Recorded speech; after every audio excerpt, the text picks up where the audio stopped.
Hello and welcome to another exciting episode of History Hack. As you may or may not know, History Hack has now got a new website, which is historyhack.co.uk, with animations from our favourite beardy weirdy cartoonist, Steve, merchandising, link about the team and what we do. If you'd like to support History Hack with further recordings, we have our Patreon, where you can get fun perks, including Chris perks, which are quite concerning. I don't know if I've signed off on all of them yet. As well as cartoons, early release episodes, such as the D-Day one that we've done today, where I've interviewed Rachel Lance on the Chamber Divers for varying amounts of money per month. Do go and check us out. It's at patreon.com/historyhack. Or if you don't want to support us on a monthly level, that's totally understandable. You can buy us a drink. It could be either coffee, tea, hot chocolate, and that's through Ko-fi. So ko-fi.com/historyhack. But because today is D-Day, we have a very special guest. We have Nick Hewitt returning to talk to us about his new book. Nick, how are you doing? Hi, Chris. Yeah, doing really good. Thanks. Nice to speak to you again. Yeah, it's been a while. Yeah, hasn't it just? Yeah, absolutely. And today we're talking about a sailor's story and the naval experience of D-Day, aren't we? That's right. Yeah, the new book is Normandy, the Sailor's Story, and it's a naval history of D-Day and the battle for France. So yeah, the whole of what I'm calling, slight maybe with some conceit, the long battle of the Seine Bay. We'll see if that catches on. I don't know if it will or not. Pretty accurate. It sounds good. And like I said, I've already reserved a space on my bookshelf for payday, so I'm looking forward to having a copy. Good to hear it, Chris. Thank you very much. But so as we were saying beforehand, it's not, when we think of D-Day, most people are going to think Saving Private Ryan, soldiers running up beaches, heavy German machine guns, aerial bombardment, paratroopers, but the Navy are there as well, aren't they? That's exactly it. And I mean, a lot of people, there's been, nearly 20 years of snark about Saving Private Ryan, hasn't it? I am a big fan of Saving Private Ryan. Let's get that out there. I think it's a remarkable movie. I have never had an issue with not having Brits there, because that's not how D-Day worked.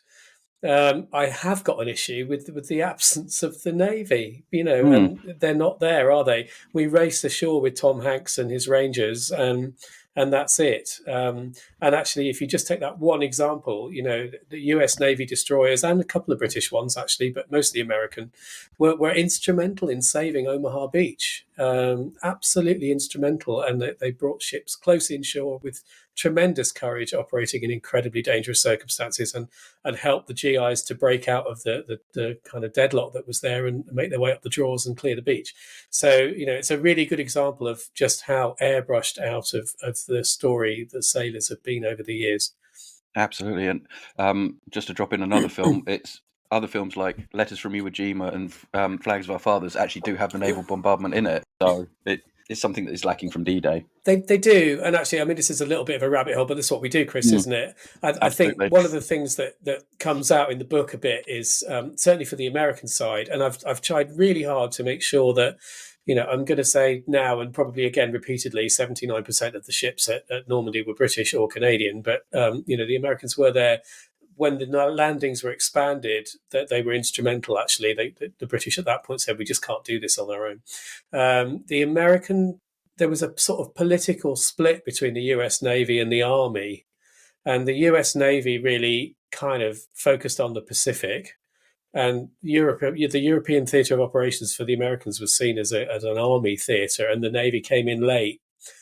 Did their bit through Normandy and then the southern France landings, and then the ships mostly were taken away again. So I guess it's not baked into the US Navy's mythology in the way that the Pacific theatre is. Yeah. Which makes a change. Usually when we talk about war films, it's us saying the British were there. Yeah, absolutely. Yeah, it's a really interesting story. The American presence in Normandy is a really interesting story, actually, which I do go into in some depth. But really, we should start at the beginning, because the D-Day operation wasn't made up on the spot. There's quite a lot of planning. When did the Navy first start its operations to sort of prep for D-Day? So there's an interesting story. I start the book. I start the book with a quick canter through everything from Dunkirk onwards, and that is a very quick canter through. But I think it's kind of important and remarkable to just discuss briefly the fact that in the summer of 1940, when everything is so dark, and we look back now and can't imagine how they didn't despair. Even then, as soon as they're out of the continent, people are starting to think about what does going back onto the continent look like. And there's this very gradual process with the build-up of the technology and the skills and the training through the development of combined operations in Britain, that leads to Normandy. So it kind of starts as soon as they've finished. There's also an ongoing battle, probably from early 43, maybe the end of 42 onwards, to win control of the coastal waters, which is something I touched on in Coastal Convoys as well, to try and make it a safe operating environment. Wherever they were going to invade, they needed to defeat the Kriegsmarine, really, and put them on the back foot. So I talk about that. I have a chapter on that, looking at the actions that were fought to secure the Seine Bay in its widest sense. The sailors who were taking part in those actions didn't necessarily know what they were doing, but it all contributed to making it a safe environment. But I've really started the story with the Quebec conference in August 1943, which is the moment where they finally fix on Normandy. By the time you get to Quebec, it's kind of drilled down to Normandy or the Pas-de-Calais. And it's at Quebec that they finally make that decision that Pas-de-Calais, although it's nearer, it's within easy range of aircraft, it's a shorter trip by sea, but the German defences there are just too formidable, and the road links out of the potential invasion area are too poor, and it's got to be Normandy. And then really all the effort and focus is on how do you deliver an army ashore in Normandy in it's still a fairly strongly defended environment, a long way from home. It's an amphibious operation. It remains to this day the greatest amphibious operation that's ever taken place. I mentioned briefly in the book that it's more troops than were landed, if you like, for the Gulf War in 1991, 90 to 91, and for the invasion of Iraq in 03. It's vast. And amphibious operations only work with ships and sailors. So sailors are at the heart of the planning process from the very beginning. What you get from Quebec is they set up famously a planning staff called Cossack, Chief of Staff Allied Corps, which is basically the kind of skeleton staff for planning the Normandy landings.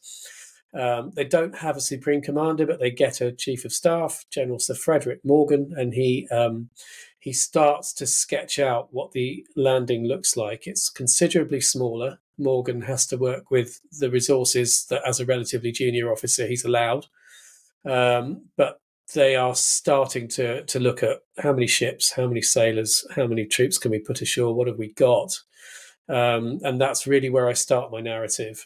What are the main objectives that that the Allied Navy has in trying to secure the area? Because although you've got the major Kriegsmarine units, and this is why I don't know much about it, the major Kriegsmarine units are either in Germany or in Norway at this point, but there's still sort of naval presence, isn't there? Yeah, so you've got a considerable coastal force. So you've basically the heart of it are destroyers and torpedo boats.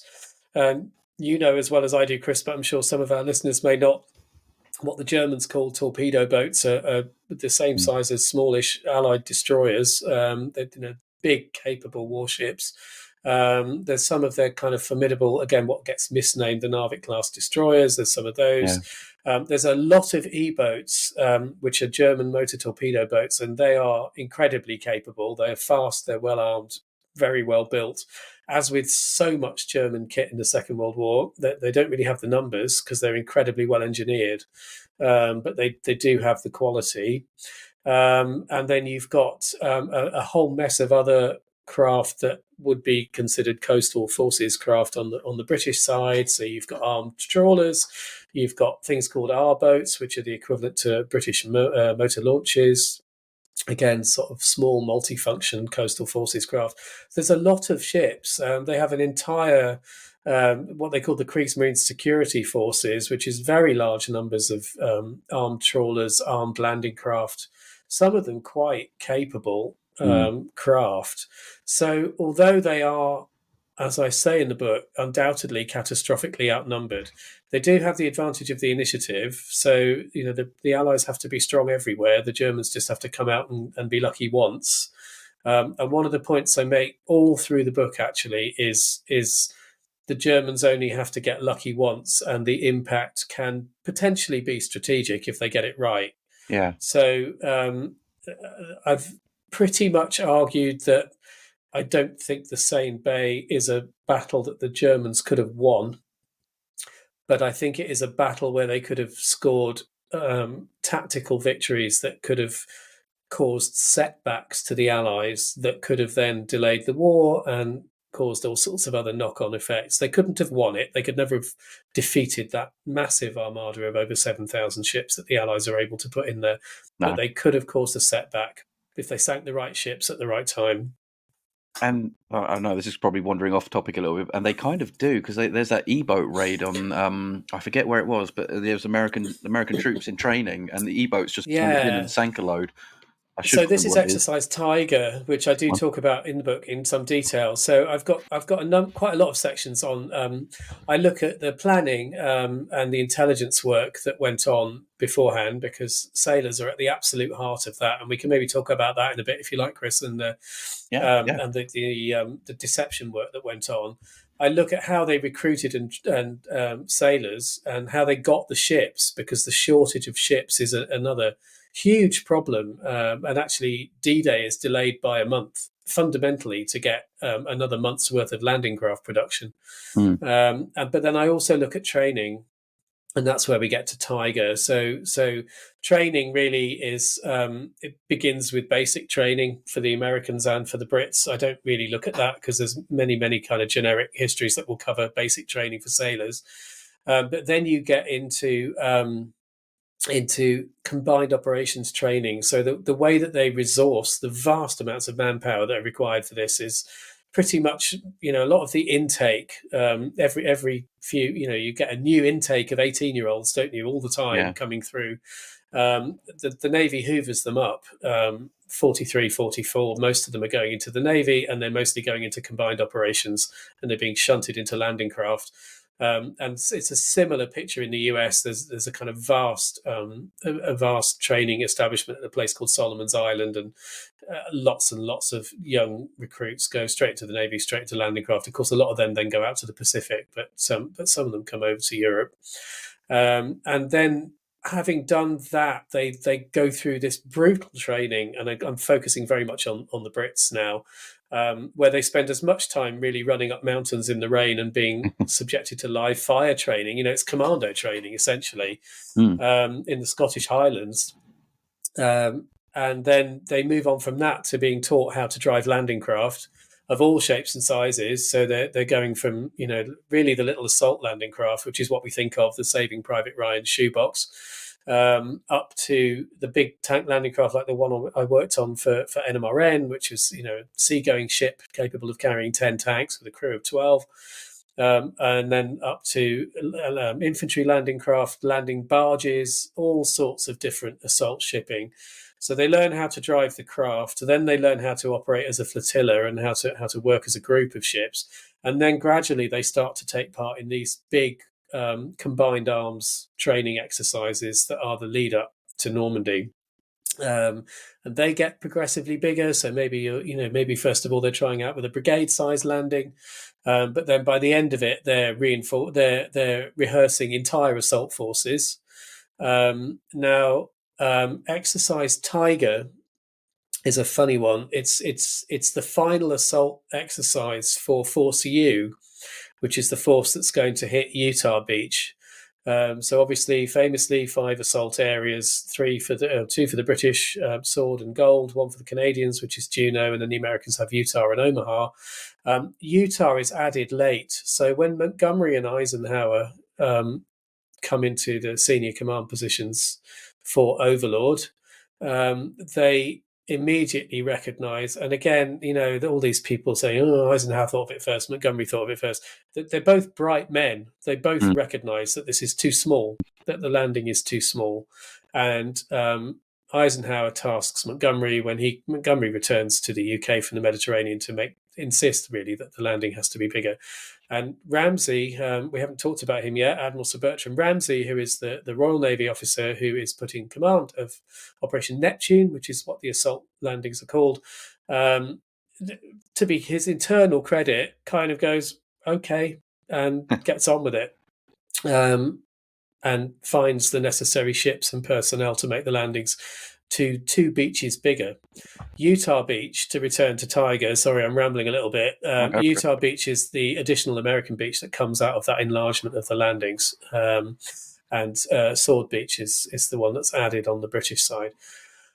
So Utah is, if you can imagine, it's hard doing maps, isn't it, in this format? But if you can imagine the dog leg, the right angle of the Normandy beaches, and then the Cherbourg Peninsula running up the western side. So you've got an L shape. Utah is the only beach assault area that is on the side of the Cherbourg Peninsula. It is geographically separate from the rest of the assault landing areas. And the terrain there is slightly peculiar. It's been flooded by the Germans, so there's a lagoon behind the beach.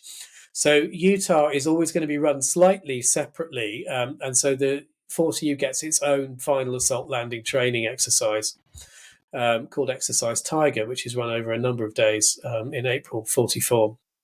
So they land at Slapton Sands in Devon. Slapton Sands has been taken over as a training area years before by the British. All the local people have been cleared out. But it's particularly suitable for Utah because the terrain is quite similar to the terrain in Utah area. They carry out an assault landing with live firing. It all goes very well. They then train and rehearse for the follow-up waves and a convoy of United States landing ships, tanks. So these are big ocean-going ships with clamshell doors on the front, a bit like, imagine a modern roll-on, roll-off ferry, fully loaded with vehicles and personnel, go in to practice the follow-up wave. And as they cross Lime Bay, they are attacked by German E-boats. And it's a stuff-up, really. It's partly the Germans doing their job very well. The Germans don't have no idea what they're attacking. They come out looking for a coastal convoy on a pretty routine operation.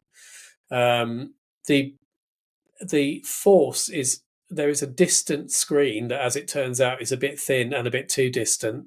And there are supposed to be 2 destroyers escorting the landing ships. One of them gets in an accident and doesn't come out.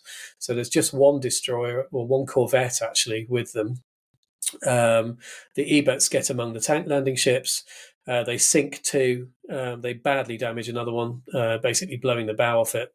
And more than 700 US service personnel are killed. So it's pretty disastrous. It doesn't set back Normandy, but it causes a lot of panic about, particularly on the part of Admiral Alan Kirk, who is the US CO afloat for the Western Task Force.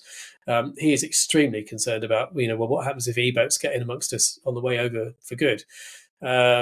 There are concerns about what's happened to the bodies of various officers who have been caught up in that and were privy to all the information necessary around D-Day. There was concerns about whether any of them had been taken prisoner. Every single body had to be accounted for. There's a lot of myths and conspiracy theories about Tiger. It was not hushed up. It was not. There weren't vast pits full of dead GIs in the Dorset countryside. They were all brought back. They were buried actually originally in the big cemetery at Brookwood near Woking, and then most of them were repatriated after the war, like a lot of American service personnel were. But they did keep it quiet until after D-Day was over, and the casualties were kind of rolled into the casualty lists that were released after D-Day. So it was a huge setback, and it was a real eye-opener, really, that sailors could never afford to let their guard down. If the Germans got lucky once, it could be really serious. Yeah, absolutely. It was only a handful of E-boats that could come in and do that much damage in one evening. What happened in the main fleet? And we do get a look of something kind of like that, but we'll come to that in a bit. But you mentioned the deception, so because obviously they were, up until the last minute, they wanted the Germans to think they were going Pas de Calais. But so, what kind of deception was put in? Navy? And it really is until the last minute. So you've got Operation Fortitude is obviously the thing that everybody's heard of, which is the vast deception operation that takes place. And that's split into 2. So you've got Fortitude North, which is trying to convince the Germans that the invasion's coming in Norway, which sounds ridiculous, but isn't, because Adolf Hitler is obsessed with Norway, absolutely obsessed with it. So they're pushing an open door, really, in terms of convincing him. But then Fortitude South is the operation that is designed to convince the Germans that the Allies are going to come across the part of Calais. Very, very famously, and outside the scope of my book, obviously, the bit that everyone's heard of is General Patton running around East Anglia with an entirely fictitious First United States Army group. Very, very well played, because the Germans are very respectful of Patton. They see Patton as the Allies' best general, and so if Patton's associated with this, they're inclined to believe it. But then you also have these deception bits to do with that go on until the 11th hour. I mean, really, the night before the landings take place. Operations Taxable and Glimmer are the famous ones. So even up to the last minute, there are crews afloat in motor launches and overhead in aircraft, putting out broadcasts that sound like a ship at sea, putting out fake radio messages. The aircraft, 617 Squadron, actually the dam busters are involved in this, dropping vast quantities of windows, so aluminium foil radar decoys to look like a fleet afloat. And there's very similar exercise in the kind of to the west and away from the invasion area, so that they're up until the last minute they're trying to convince the Germans that the landing is coming somewhere else, or that the Normandy landing is just a decoy and the real landing will be coming somewhere else. So again, navies are involved in that. Right the way through, including sailors afloat and actually some airmen afloat. We mustn't forget them. I put them in the book too. Yeah. RAF rescue launches are used for these operations as well. So we've got to D-Day, and we've mentioned one famous vessel already, HMS Belfast. We can't forget her. Everyone that's worked for IWM has that scar, but you have other vessels like Warspite, and there are some really big names involved, aren't there? There are. So we should probably rewind a little tiny bit. So we get to May 25th is when Operation Neptune formally begins. And the moment is 11:30 at night, when sailors are, all the commanding officers of ships are given permission to open their huge, voluminous sealed orders, which are absolutely massive. Every commanding officer gets sealed orders. Neptune has been planned down to the last detail. There's a little bit of Anglo-American tension in that. The Americans think it's over-planned. The British and Ramsay in particular, Ramsay's pretty robust about this and says you've got over 7,000 ships manoeuvring in quite a congested body of water. You cannot afford to have anybody swanning off on their own. It would lead to chaos. So that's the route they go down. And then at the same time, for the soldiers ashore, the transit camps on the south coast are locked down at that point as well, so nobody can leave. The sailors afloat are stayed afloat. There's no shore leave. So that in itself is quite a long time. And then over those 10 days or so, they begin the huge, enormous task of embarking all these soldiers. And that involves every single soldier, every single vehicle trundling down to their allocated embarkation hard or dock or port, finding the individually numbered landing craft or landing ship or whatever it happens to be that's been allocated to them, and getting ashore, getting aboard, where they will be, and this is a really important point, under the command of the naval commanding officer until the minute they set foot on the sand. And that the sailors are in charge afloat, and that's very clearly stated in all the orders that I've looked at. That's in fact, one of the orders is very amusing, and it just refers to the soldiers are cargo, and there's a kind of exaltation to the commanding officers of the landing craft under this bloke's command, basically saying you will get your cargo ashore, as promptly as possible. So the first part of the sailor's job is to get the armada together and get the soldiers safely across into Normandy. So that process takes days. Everybody's then on the ships. Then you have the very famous weather delay that kicks in with Normandy. So an unseasonable gale blows through the channel. All the senior commanders by this point are ensconced in Southwark House, just outside of Portsmouth, where Eisenhower has his headquarters. And there's painful consultations with the meteorologists, led famously by Group Captain Colin Stagg. Eisenhower takes the very difficult decision to delay the landings by 24 hours. He leaves that decision till the last possible moment, to the point where poor old Force U, who have the furthest to go because they're coming from the furthest west, they're at sea. And in fact, one of their convoys is dangerously close to France, and they have to send a destroyer out at high speed to recall it. There's then another 24 hours of nail biting. The meteorologists identify a window which will allow the marginal weather conditions. They are not great, but they will allow the invasion to take place. If not, then it's going to be delayed again till later in the month because the ships won't. The shorter-legged landing craft that are afloat won't have the fuel left. So it really is a huge decision. Eisenhower takes the decision to go, famously says, "Okay, let's go." And everybody heads off to Normandy. Now, before we get to the bombardment ships, we must not forget the minesweepers. No, it's true. Because actually the landing craft are not the first people there. It's the minesweepers that are the first people there. There's a lot of firsts and there's a lot of biggists with Overlord Neptune, and it's the biggest minesweeping operation ever conducted.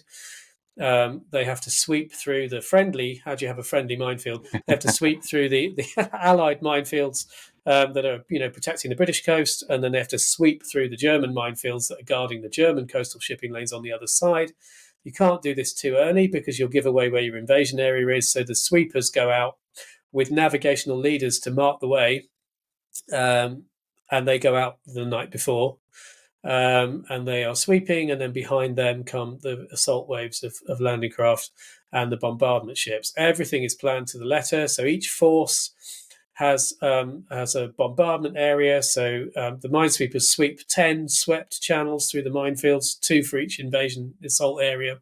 They then sweep out along the coast, sweeping the area where the bombarding ships are going to maneuver, and the areas where the troops are going to board their landing craft, known as the lowering point for the British areas and the transport area for the US. But they're doing the same job. It's where the big ships can hang out of range of coastal guns, and troops can get into landing craft. So that all goes on. That is incredibly dangerous. This is summer. The nights are very short.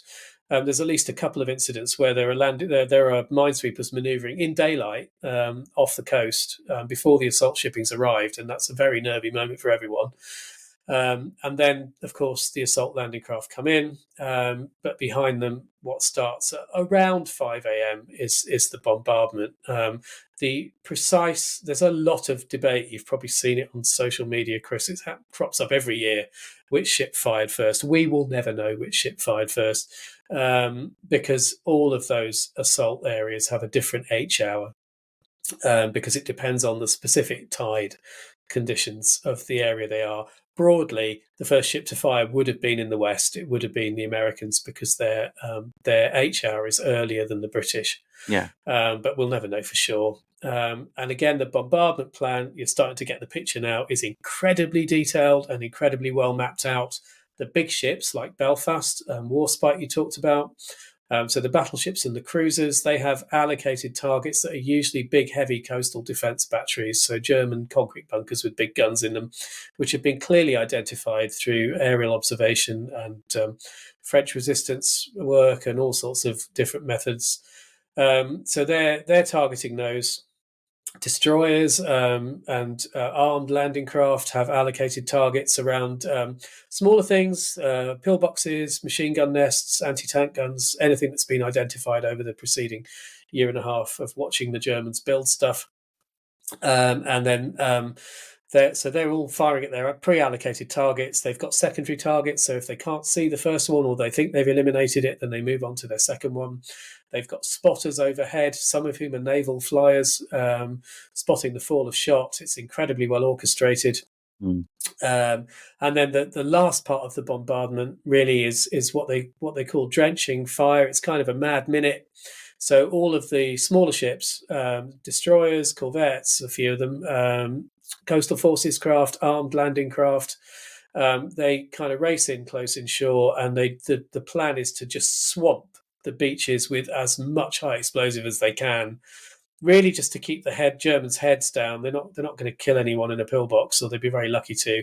but to so traumatise them that they're keeping their heads down at the really vital last minutes when the landing craft are closing the shore, because that's the moment of maximum vulnerability when you've got this tiny little frail wooden shoebox very close to the beach, packed full of soldiers, but they can't get out yet. So that's the bombardment. It's earth-shattering. I've actually done this years ago when I worked for the War Museum. I was lucky enough to go onto Salisbury Plain and sit in a bunker and be shelled by the Royal Artillery, which was pretty amazing. But obviously that was hugely controlled. It was a few rounds each time, and even that made your ears ring, by golly. So I cannot conceive of what it would have been like sitting in even if intellectually you knew you weren't going to be killed, to sit in a concrete box and just have that erupting around you for the best part of an hour. It would have been terrifying, numbing, actually. But also exhausting for the sailors and tricky for the ships. Chris, like I do, ships are designed to fight naval battles. Naval battles go in fits and starts. It's all sort of brief spurt of energy and action and guns firing, and then everybody manoeuvres again, and it all goes a bit quiet, and everybody sits down at the guns and gets a corned beef sandwich and a mug of cocoa, and then it all starts again. Bombardment is just constant and exhausting. They're just firing the guns endlessly, time after time after time. And some of the ships struggle, bits break. Ships are not designed to do that either for prolonged periods. So it's hard physical work and constant work until the minute really that the landing craft hit the beaches. And at that point, the bombarding ships are really at the beck and call of the spotters overhead, but also gradually over time you get shore observation parties that get ashore with the assault troops, and they're controlling the fire of the naval guns, which are acting as the army's artillery from that point on. And again, a lot of those observation parties ashore, they are sailors, and I cover those in the book at some length. They're sailors, they're combined operations, so they are joint groups of sailors and soldiers. A lot of naval telegraphists go out there because they know how to talk to the ships. You usually get naval personnel with Royal Artillery personnel working together, and then conversely they would put a Royal Artillery officer on the bombarding ship so they can speak Pongo to the guy who's ashore. It's all incredibly well worked out. Very different skill set for the soldiers calling in naval gunnery, and also for the sailors learning how to respond to the very different needs of the military. So that's bombardment. And again, like everything else, and I will be a bore about this, bombardment goes on. They're doing this not just on D-Day, but for weeks afterwards, until the fighting ashore goes out of range of naval gunnery. The ships are there providing support. And as you said, Chris, some very, very famous names. Warspite, very, very battered old lady by that point, formerly flagship of the Mediterranean Fleet, veteran of the Battle of Jutland. She has been worn out to within an inch of existence in the Mediterranean. By the time she gets to Normandy, her X-turret, the kind of penultimate turret aft end, can't traverse because they were hit by a glider bomb off Salerno and it was wrecked. Her engines are unreliable. She's incredibly slow, but she's still got big guns, and that's really what she does there. Ramillies, another First World War veteran, some really big names. Belfast, Orion, all veteran warships with years of service, stripped out of the Mediterranean, stripped from the home fleet. Unlike the combined ops forces, they don't get weeks or months of training. The home fleet and the Mediterranean fleet are doing their jobs until the last minute, and then these ships are pulled out and sent home. And actually, if I can be permitted a little dit, I was out in the beautiful island up here in Orkney where I live of Papawestry. The north end of Papawestry is covered in craters and shell splinters because it was used for Neptune training just before D-Day. Just before D-Day, the home fleet, I think, looking at the size of the craters, my guess is it's the smaller ships. And I think what they're practicing is that drenching fire. I need to look into this. But although the myth up here is that the battleships were firing, there's no way those are battleship craters. And also, if you fired a battleship at Papawestry and missed it, you'd hit Kirkwall. So I think it's the destroyers practicing drenching fire. I think somebody somewhere worked out, oh my God, we're going to get them to do this new thing and they've never done it. We should let them have a go. And then south, and at the western end with the Americans, you've got again some famous names. USS Texas, still afloat now as a museum ship, beautifully restored. She's just had a refit that I've been following online. Again, a First World War veteran. So, Nevada, sunk at Pearl Harbor, refloated, makes it to Normandy. So some really, really famous names there in the bombardment forces. Different D-Day, but my granddad was in the infantry at Salerno. I think it was Salerno or Sicily. I can't remember which one it was, but he was running ashore with a radio operator, and they were calling in shots for the King George V.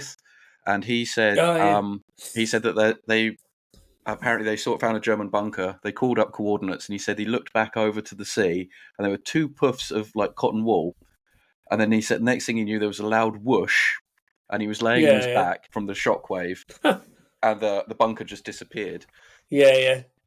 Did you have similar sort of accuracy and effects at Normandy as well? So there are some stories. Yeah, I mean, some of them are possibly apocryphal. Probably. If you look at if you go to Normandy and you go to the really well preserved battery at Long-sur-Mer, long battery involves it sits between the American and British sectors and gets involved in a fairly lengthy firefight with a number of warships, including HMS Ajax and the 2 Free French cruisers that are there.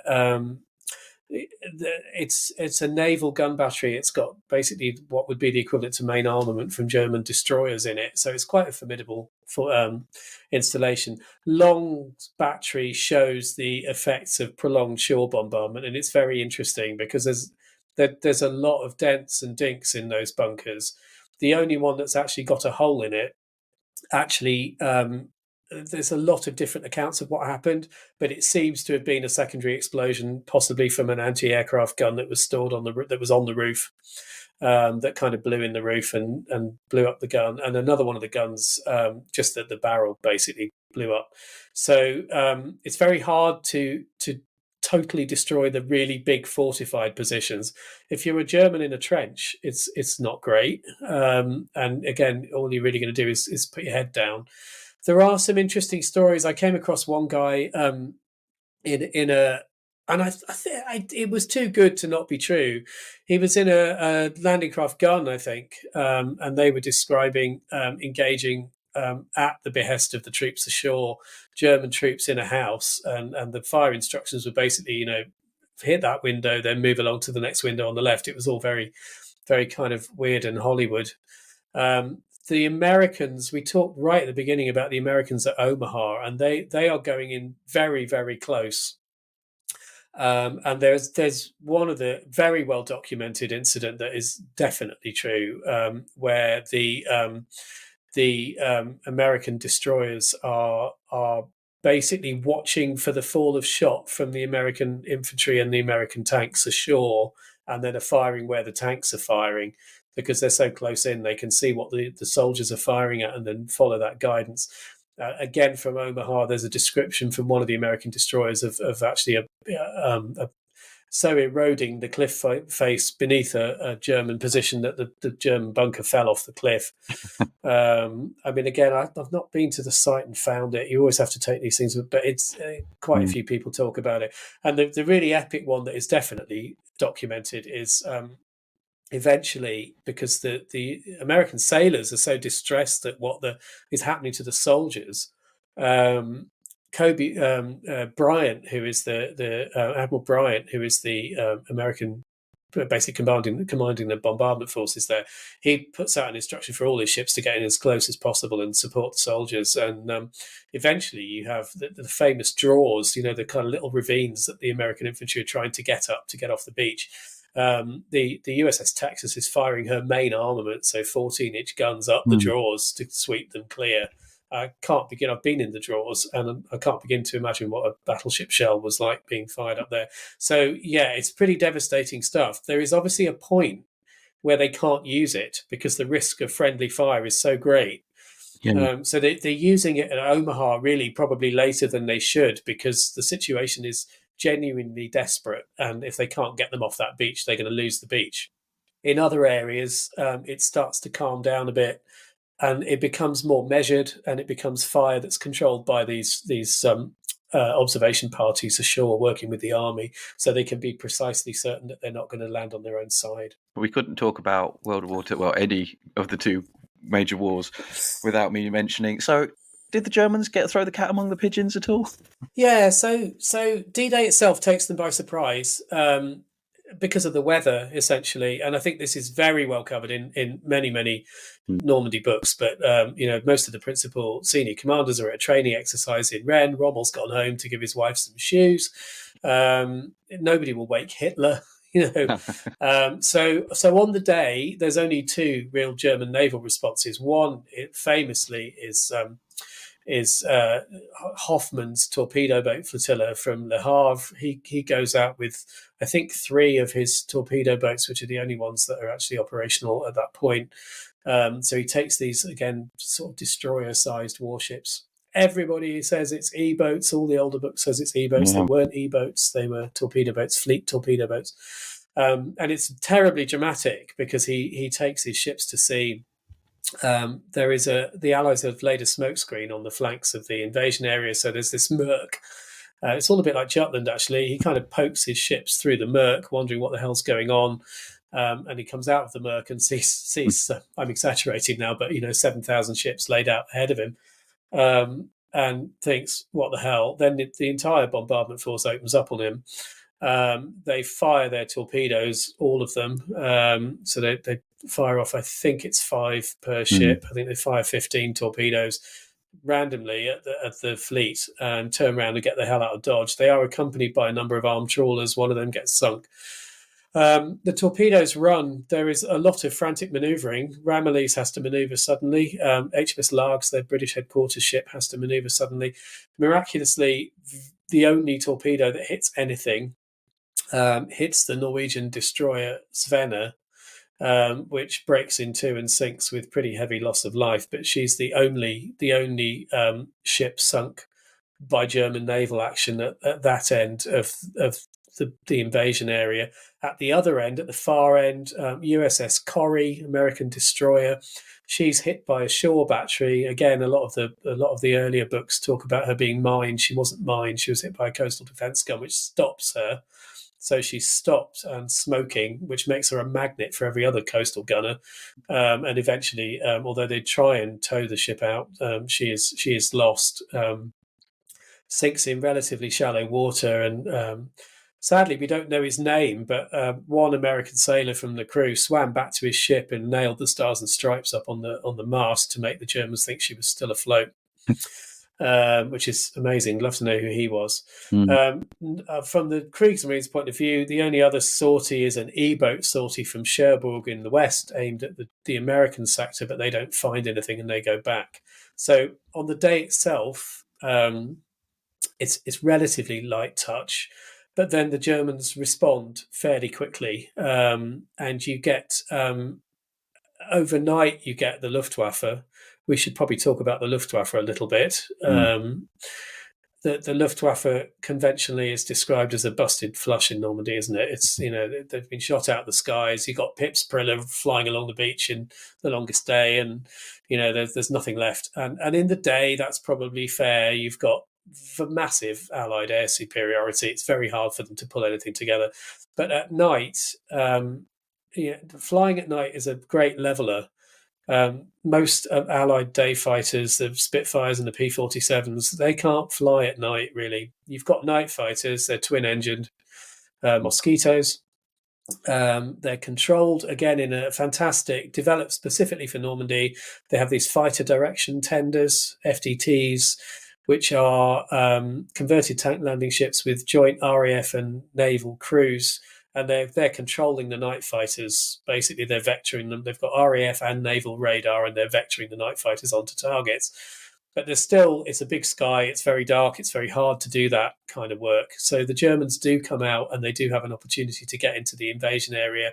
And they're out almost every single night. German bombers, Ju-88s, Heinkel 177s, coming in really in 1s and 2s, tip and run attacks, bomb attacks, torpedo attacks, and also laying mines. And the mine threat is absolutely constant all the way through June, July, August. constant mine laying, constant requirement to sweep, constant losses of ships on mines. So the Luftwaffe is a clear and present danger all the way through the period that we're talking about. It never really goes away. And again, it's that if they don't keep on their guard, that one loss of life, one loss of a ship, if you get the right ship, can be absolutely catastrophic. And then the German Navy, the Kriegsmarine, gets its act together as well. A lot of the threat is posed by those pesky E-boats operating out of Le Havre, and that is they're a real problem. Again, they're coming out every single night. They're very capable. Both the British and Americans, there is a defensive screen in the British end to the east. It's known as the Trout Line. And then the Americans have a number of different lines with various different code names. And it's basically anchored on the British sector there, anchored armed landing craft, so landing craft gun and landing craft flak, motor launches, supported by minesweepers. Poor minesweepers never get any time off if they're not sweeping. They're on the Trout Line.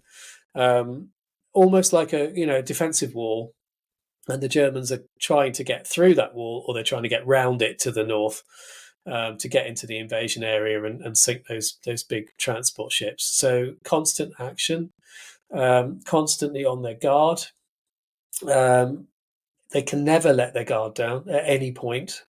And there are losses throughout this period. The ships are torpedoed. There's a landing craft convoy that gets broken into. There's every few days, the Germans give the Allies some sort of warning or sign of what will happen if they let their guard down. So, Normandy, the Battle of the Seine Bay, it wasn't easy. It was won because the Allies were paid to never let their guard down. It was incredibly well managed. It was well run operationally, and it was well carried out. It was a supremely well executed operation. Yeah, absolutely. And we were talking before that the book goes all the way up till September, and I don't want to drop too many spoilers because I want people to go out and buy your book. And if you want to know what happened after D-Day, go and buy the book. I know I am, so you should too. But Alina wouldn't forgive me if I didn't mention the Polish Navy.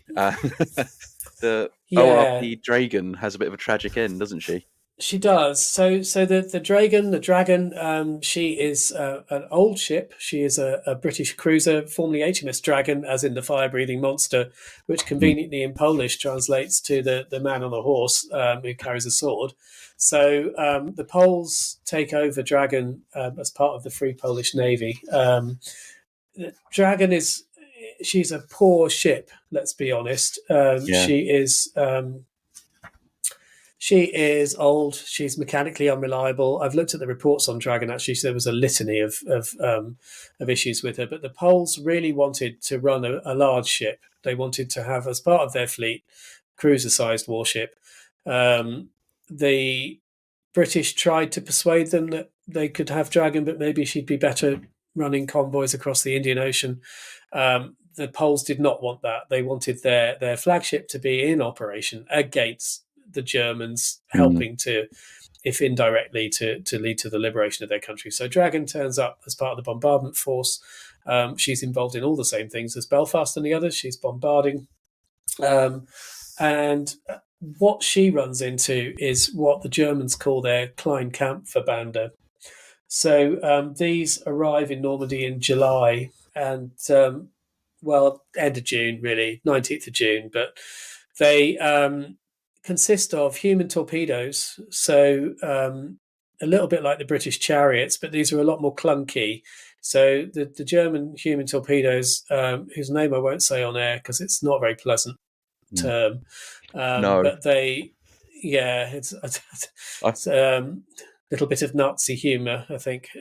Anyway, these things are it's an armed torpedo, standard G7E naval torpedo. Suspended beneath another torpedo, which has had the warhead taken out, and there's kind of very rudimentary controls in it. They can't submerge. They've got a plexiglass dome, and you have to kind of go along looking out of the water. And then they also deploy things called Linsen, which are explosive motorboats, which operate in threes. Two of them are packed with explosives. One of them's the control boat. And the idea is that they speed into the invasion area. At the last minute, the operators of the two explosive-filled boats jump out. The guy in the other boat guides the other two boats onto their targets, picks up the other two blokes, and goes home for tea and medals. That's the theory. Yeah. The operators are all young, pretty fanatical, all undertrained. The teenagers, there's some recruitment from the Hitler Youth. The Wehrmacht gives up people, the Waffen-SS. They're not very rudimentary naval training. Some of them are Kriegsmarine, but not all of them. And these are thrown at the invasion area. Unsurprisingly, Adolf Hitler's a big fan of this stuff. And again, if you look at I'm sure you've seen the Fuhrer naval conferences translations. Great stuff in there of Hitler banging on about build more of these human torpedoes. Yeah. So the early July, the Kleinkampfverbände are deployed, and they go out for the attrition rate on these missions is shocking. They go out in batches. Early on, they sink a frigate, they sink a minesweeper. They're a threat. They're kind of deadly, but they're deadly to their own operators as well. And it's basically the night of the 7th and 8th of July. A chap called Pothast, what was his? I can't remember his first name now. He is operating a human torpedo. He goes out with a group of another 20 plus human torpedoes. He spies a row of ships steaming in a line, what he thinks is the largest ship, drops anchor. He can't believe his luck. He fires his torpedo, turns around and gets the hell out of Dodge. Not very far, because ultimately he's sunk and taken prisoner. And what he's hit is ORP Dragon, the Polish cruiser.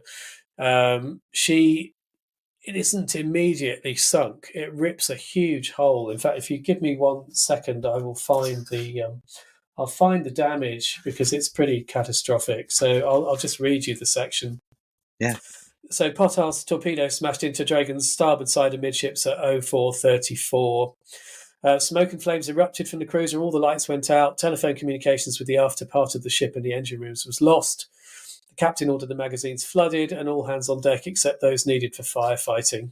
One gallant sailor crawled through wreckage into the damaged compartments and extracted 3 wounded men, but the casualties in the engine room could not be rescued. The ship began to list to port, and then there begins this long whole-night effort to save the ship. And the courage of those Polish sailors is extraordinary. They train the guns to port to correct the list, to starboard to correct the list. They throw all the ammunition overboard. A British corvette, HMS Pennywort, takes her in tow. They tow her inside the Gooseberry breakwater. So we haven't even talked about Mulberry Harbours, but this is the breakwater that's made from, every beach has a breakwater made out of sunken block ships. They get her inside the Gooseberry, but sadly the decision is taken that she's too old and just too damaged to save. So ultimately, the ship is scuttled and added to the Gooseberry breakwater, and all the Polish sailors are sent back to UK. So huge loss. Actually, the biggest single success to the Kleinkampfverbände in the invasion area. They do get some other successes later in the campaign. They remain a threat, right through to the last dying days of the Battle of the Seine Bay. They operate from a place called Villers-sur-Mer, which is near to Le Havre, and they're coming out The problem they have is the attrition rate is so serious that they run an operation, they cause some successes, but then they have to wait for new human torpedoes and motorboats, and eventually miniature submarines called Biber. They have to wait for them to arrive because they lose virtually all of them every time they come out. But always a threat. A great irritant and a concern. And the point that I make in the book, and I wrap this up in the conclusion, is with hindsight, we look at what was going on off the Normandy beaches and we think it's easy. And I'm going to read you, no one knew this better than Ramsay. And Ramsay sadly dies in 1945 in a plane crash. If he'd written a memoir, I think possibly we wouldn't have this impression. But Ramsay wrote on the 30th of July, because it all went so smoothly, it may seem to some people that it was all easy and plain sailing. Nothing could be more wrong. It was excellent planning and execution. So it was never easy. It was a constant battle all the way through to keep the invasion area safe.